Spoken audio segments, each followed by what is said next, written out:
Need it, I've only got one slide. Graeme won't need the clicker. He's only got one slide. There you go. Okay, well, Graeme Burnett. I'm going to stand here because I suffer from vertigo, and I'll probably hold on to the table, actually, so I do apologise in advance. My name's Graeme Burnett. I would describe myself as an FPGA architect. I've worked for a major investment bank until tomorrow, actually.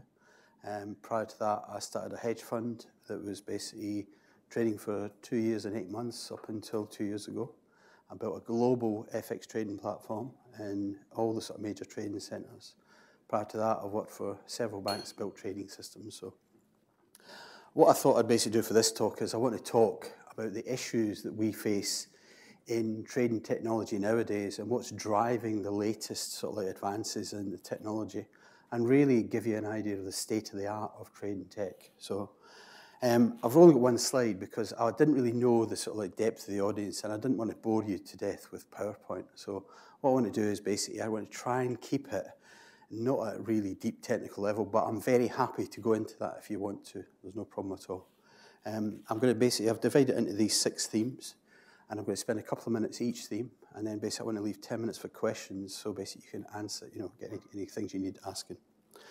So, okay, what do I mean by deterministic platforms? If you look at the way that basically exchanges are engineered just now, some exchanges are written in Java, CME for example. Some trading platforms are written in Java. Some networks have got software that uses Erlang. These have all got hardware queues, and they've all got an element of what's called jitter, which means their performance is not consistent. So one time it may be very, very quick, and other times it may be very, very slow. The difference between the two is what's known as jitter. Jitter introduces lots of opportunities for high-frequency trading firms.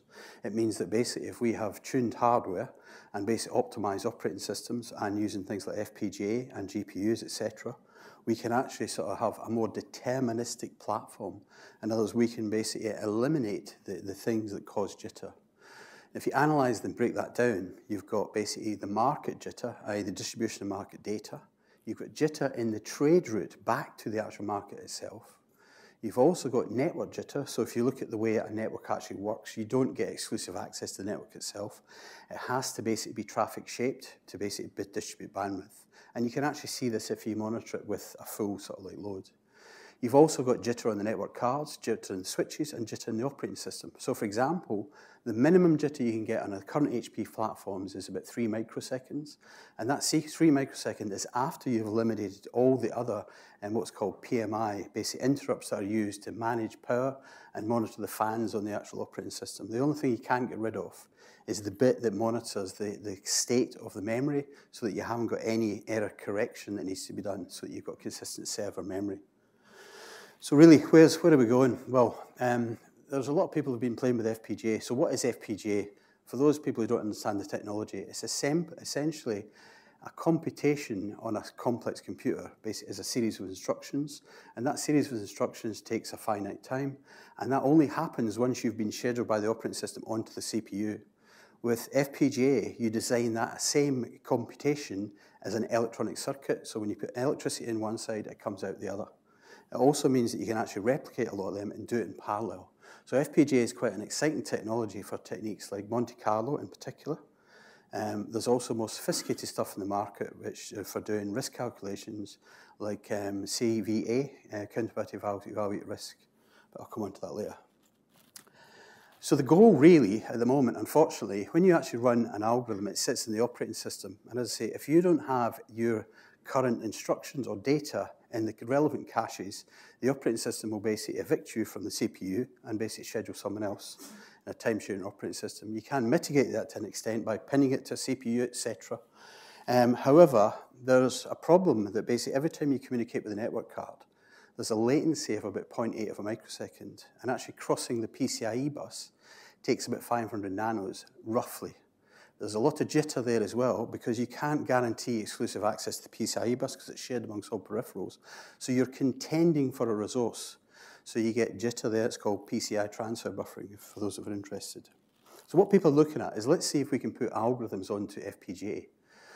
There's been a series of businesses that have basically come and failed to do this because it's a very complex, not very iterative operation. And if you look at the standard algorithms, they have to be tuned and re-engineered on almost like a weekly basis. So In order to do this, it's not actually really practical to put it onto an FPGA.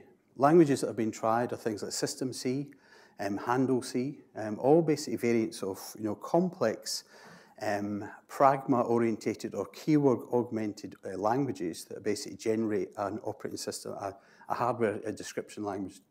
And this has been tried, as I say, and failed in many organizations. If you look at the FPGA chips that are coming out now, there's ones that have basically got cores sitting next to the FPGA with a very, very high performance coherent cache between the FPGA and the core. That means that basically, in theory, you can put an operating system on those cores, and then the transit between the FPGA and the actual sort of program can be very, very quick. And that's what people are looking at. That's the state of the art at the moment. Turnaround for that, realistically, you're talking about basically sub 3 microseconds to actually come in, do an analytical decision, and then send a trade back. But that doesn't include basic coordination of order management, etc. So that's a path that people have been using. Why do people need to do this? Well, if you look at the feeds that are coming out of NASDAQ now, they're coming out in basically what's called jumbo packets, i.e. 9 kilobits of data per frame at 40 gig a second with 100 messages in each. That cannot be parsed in software, and I'll have a debate with anyone who wants to basically do that offline. It's very, very difficult to do. You have to use FPGA, or we have to persuade the exchanges to deliver data in a different format. And I've been working recently on a thing called the Blink protocol, which is to basically the successor to FastFix, which comes from Panther Engineering, and they basically have got a binary format that is self-describing, and that you'll be hearing more about that in the future. So we've got to look at basically, as I say, optimizing the data path, using FPGA to basically do the parsing that happens traditionally in software, and basically trying to put algorithms onto the actual hardware platform. So that's basically what I've called algorithms on system on a chip. So you've got an FPGA plus other supporting chips to do floating point. Now, why would you want to do FPGA over GPU? GPU, typically the power footprint is about 200 watts. In a large operation, that's basically a considerable amount of electricity. If you look at FPGA, they're now delivering 100 gigaflops per watt. So the typical FPGA power consumption is about 25 watts, and that's 2,500 gigaflops. That's a phenomenal amount of computing power in a very small power space, and it generates less heat. It means you can generate more density, and it's really quite an attractive option. To program GPUs, you've got a language called CUDA, which has been pretty prevalent for many years. There's a new thing come out called OpenCL. It's not that new, actually. It's been out there for many years, but basically it's a language that can not only program CUDA, but you can now actually program FPGA. So it's actually quite a good choice. The problem with OpenCL, it's very, very new. So there are companies out there who've got software abstractions that basically force a particular programming model so that you can develop functionality and algorithms using their library, which at the back of it compiles down to OpenCL. So it means that you've got the independence of hardware, so you can choose CPU, GPU, or multi-core like the Intel 5 chip, which is coming out, which has got 60 cores. It means that basically if you bet the whole farm on CUDA, like one of the big investment banks have done, it took them 4 years to engineer it onto there. Unfortunately, it's going to take them a lot of time to take their equity derivative stuff and then re-engineer it onto, say, for example, FPGA, and save themselves considerable time and money in the process. So the latest innovation, if you look at hardware, basically, if you look at market data distribution, traditionally there's been technologies like LBM from Informatica, and these are basically sort of software mechanisms to do multicast. What multicast basically means is you don't need to send it to every single person. It's broadcasted using the hardware to direct the traffic to whoever wants to consume it. It's quite efficient. It's quite good. The latest generation is basically looking at using PCIe, which is the backplane of most computers. And PCIe enables switches and cables to actually route multicast over PCIe channels. So what does this give us? It gives us 80 gig a second over PCIe infrastructure, which makes it possible now to build large strategy farms where you're running, say, 30,000 strategies on a blade farm. Or if you look at stuff that's coming out of HP, which I've got no alliance, by the way, they've got a platform that basically has multiple sort of like blades and a very connected backplane. So it's a way now that you can actually have very large scale strategies. So let's say, why would you want to do that? Traditionally, we backtest strategies against sort of like fake market data, but there's always really a kludge factor into how we actually put it in production. What this would do, it would give you the ability to run your strategy against a synthetic market delineated by market fill rate. So in other words, basically, when you actually trade against a venue, not every trade gets filled. So if you basically have one that, say, is a 78% fill rate, 77, 76, etc., run the same strategy against all of them, you've then got an analog where you can compare it to the strategy that's actually in production in real time. If you then engineer those synthetic markets where you've got an element of feedback and interaction with your own models, and that takes quite a lot of mathematical ability to do that, it's non-trivial, but if you do this, you've then got the ability to then test a strategy in real market data on a synthetic market, and it's a little bit more agile, because I mean, if you could basically then have got a strategy that you want then to trade because it's shown more profit, you can dynamically switch it into the actual sort of like live market. That's the sort of architecture we're looking at. Geodesic trading. Okay, geodesic basically means it's the fastest way to cross a sphere. So if you look, there's an awful lot of money being poured into infrastructure and fiber going across the Atlantic and microwave technology to connect data centers. That's actually, microwave is very old technology and it's very limited in bandwidth. So there's new stuff out there called E-band, which is commercially available, I would say, probably about now in the States, comes from Motorola. E-band is 5 gigahertz range. It does multi-megabits capacity, which means it's possible to transmit market data using E-band, using wireless technology. Why would we want to do that? When you actually send a trade over a fiber link, it travels at 0.69 of the speed of light, whereas in basically in any medium air, an electromagnetic wave travels about 0.97 of the speed of light. So it's 30% quicker, and that's why people are basically investing heavily on microwave technology. Geodesic basically means, as I say, you look for the ultimate quickest route across the globe. And what people are finding, they're actually sort of looking at differential trading between markets. So why is Slough the centre of FX in the world? Well, there's a simple reason. It's 30 microseconds closer to the States than London is, which means they get this market data from the States quicker, and therefore they know the market data from London quicker, basically 30 microseconds from London. They can actually trade differentially between the two venues faster than people in London. And that's why most of the FX trading firms are based in a room called EFX1 in LD4 in Slough. Unfortunately, I spent lots of hours there. Okay, so what's the future? I've got an idea. When you fill your petrol tank up, it's not a message passing solution. You don't actually pass a message from the fuel gauge to the sort of like tank saying how much fuel have you got. It's an analog problem. In other words, it's a resistive value that basically changes at the level sort of like goes. So if you think of a price in essence is an analog sort of like quantity. It can basically be changed by essentially altering a voltage, etc. If you look at the stock universe, you're probably talking about maybe 2 million stocks in the European markets, maybe in the gloves. I don't know the actual numbers, but it's not a lot. 2 million is not a big number in binary. So if you've got 20 wires to represent that into an FPGA, you've got an analog value, you've got buy or sell, which is 1 bit. So now you've got the ability to do trading by voltage comparation, which means you can actually trade on a per cycle basis, rather than building a traditional fan-in, fan-out architecture that's message passing, and basically you can do a much higher capacity trade. So my prediction for the future is that a lot of people are building trade venues all over the world, etc., but they don't realize that what causes the fluctuation in prices is essentially the news community and news events, etc. A lot of these markets don't have that ecosystem to support basically full-scale trading. There's also the internalization that's basically a lot of liquidity has been taken out of the market, and people are developing dark pools, major investment banks are developing dark pools to trade safely at basically venues that they can control and basically without getting hit by HFT firms. And I think that's maybe where a lot of the liquidity's gone. So that, in essence, is the talk. That's the sort of like my prediction for basically a future, which is really a migration into hardware, using sort of like clever techniques to basically get software onto FPGA. There's many companies, well, there's several companies that are doing this, so there's many manufacturers.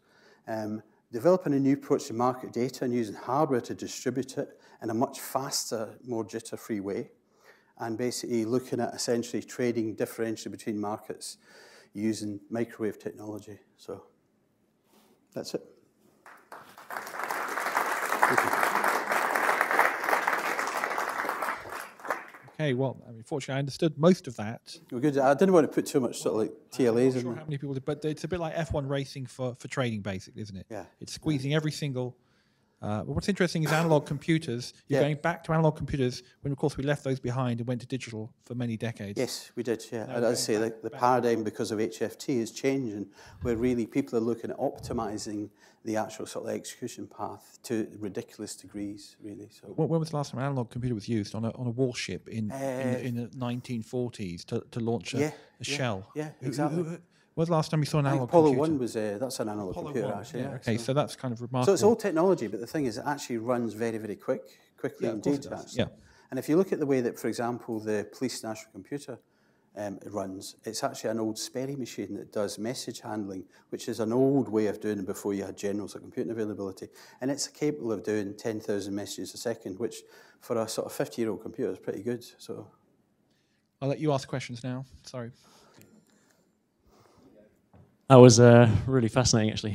One thing I was going to ask is, could you walk us through? Let's imagine we're an HFT shop. Yep. We just bought some FPGAs. Could you walk me through roughly? I know you've got access to the order book or whatever.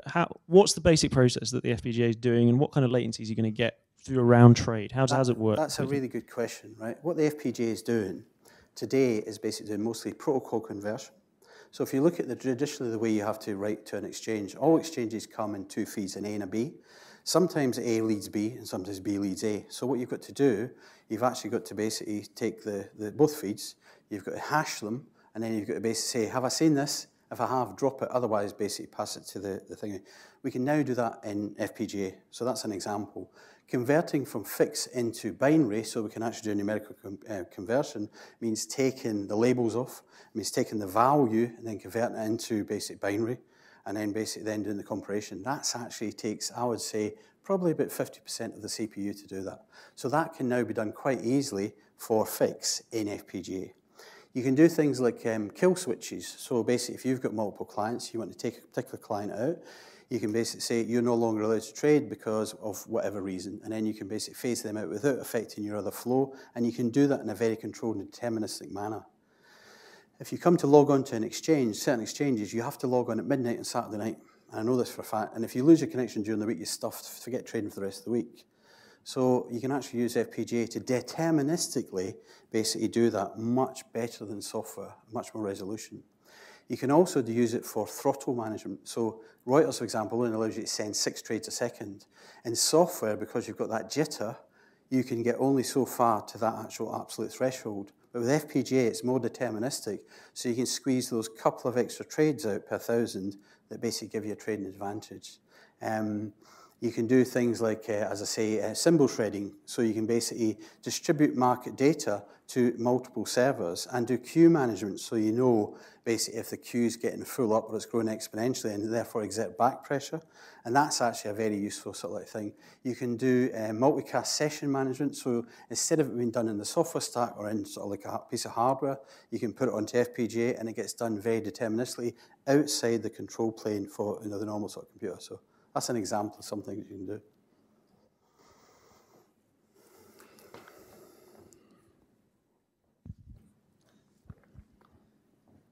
I also found that absolutely fascinating, but I'm a big techie.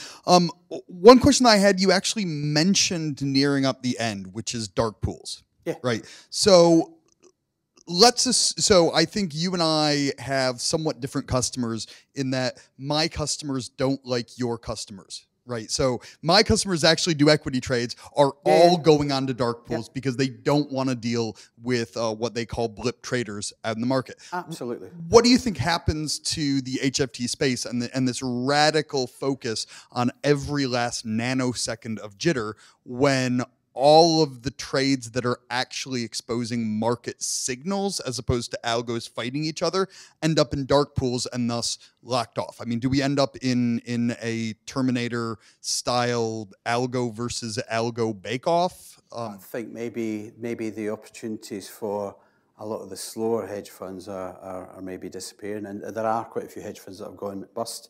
I'll name one in particular. Aladian went bust after 5 weeks. Their algorithms just didn't make money. Simple as that. They didn't have good enough hardware.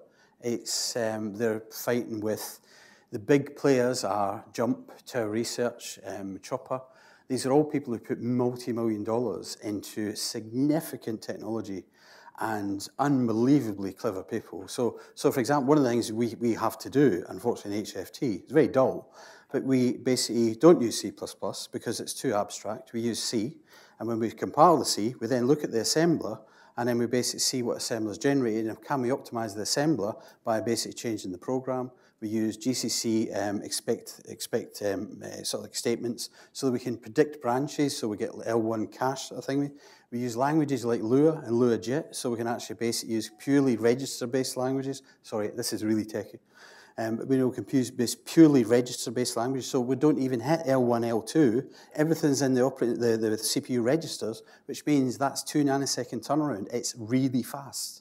So that's the sort of optimization we do. But what happens if we end up in a situation where you've got dark pools that are actually real money investing, and then the public markets that are nothing but algos fighting against each other? Then you lose liquidity, don't you?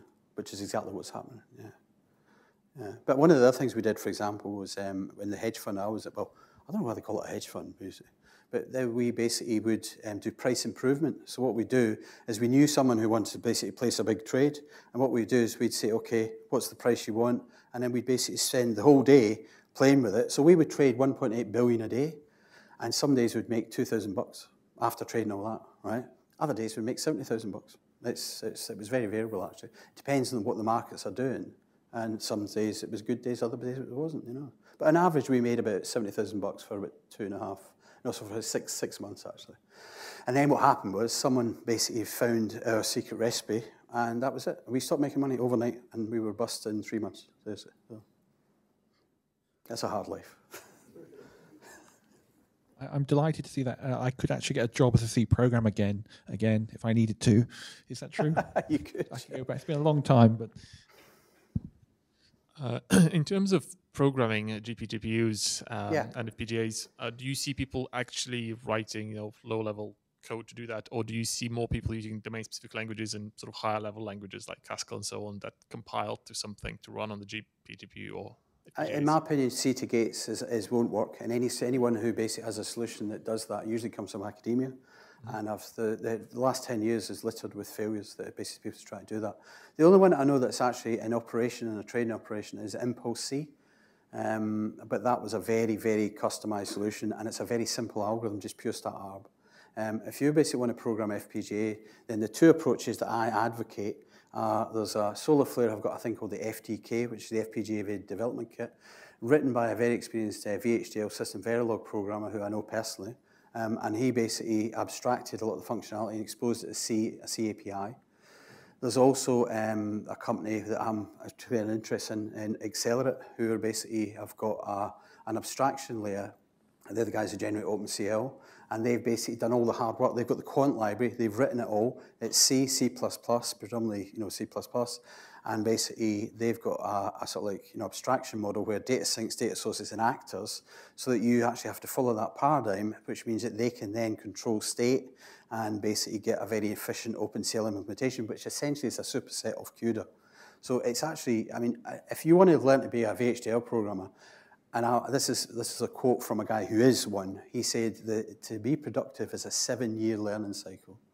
So it's just impossible for programmers to just switch like that, I'm afraid. Do you see any motivation for heterogeneous systems, combining, for instance, FPGA and CPUs? And are you aware of any commercial solution for compiling standard C onto those kind of architectures? Yeah, there already exists. I mean, there's two solutions. There's one from Bitware, which is actually a military sort of like chip that's got 2 FPGAs, a daughter board with 96 anemone cores. It runs C, but it's done for signal processing. It's not designed for HFT. And really, if you're going to build an HFT system based on that, it's not a good idea. If you look at basically the other stuff that's out there, there's the stuff that's coming out of Altera. Altera's new chip has got 2 ARM cores running at 1.5 gigahertz. The next iteration is going to have 8 ARM cores running at 2.5 gigahertz. And as I say, the switch is a coherent switch that runs at 5 terabits a second straight onto the FPGA. So you get the physical interface. So data comes straight off, conversion in FPGA, all the sort of standard things like you can run a rules engine on it, for example. And if you want to do a strategy that runs on the ARM cores. So it's available now, actually. Isn't it?